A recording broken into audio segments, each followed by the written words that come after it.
Welcome to the Witkin State Law Library video tutorial for frequently asked questions.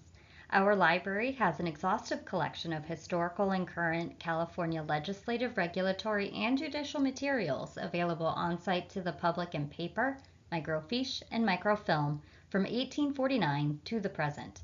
But if you are unable to visit the library in person, this video is part of a series of tutorials to help you navigate through free online resources containing legal material.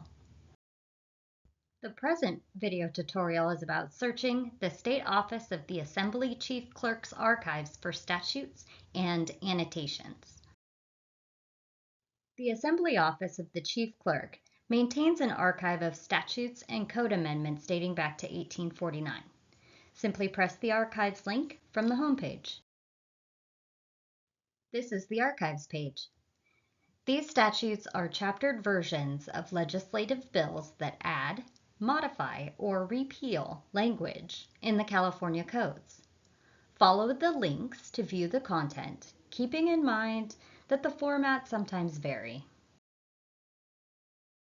The Archives also contains journals and histories. So, to focus on statutes only, use the drop-down menu and choose Statutes. They will be presented chronologically per legislative session. You might have noticed the collection stops at the 2008 statutes.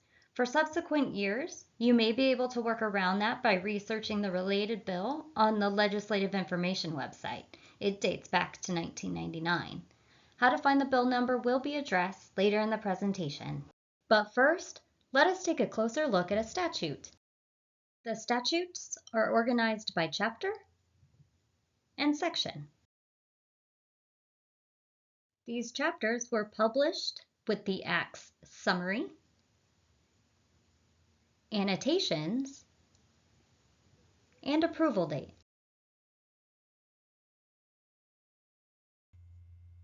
The session chapters correlate to proposed bills, and the publications provide a table in the Book of Statutes. However, they can often be difficult to find. So, for ease of use, the California State Library designed a table to enable the user to connect statutes and bills. If you know the statute year and chapter number, you can retrieve the related bill number instantly. Other instructional videos are collected on our Guides and Publications page for your convenience. And if you need any assistance, always feel free to utilize the Ask a Librarian feature on our website.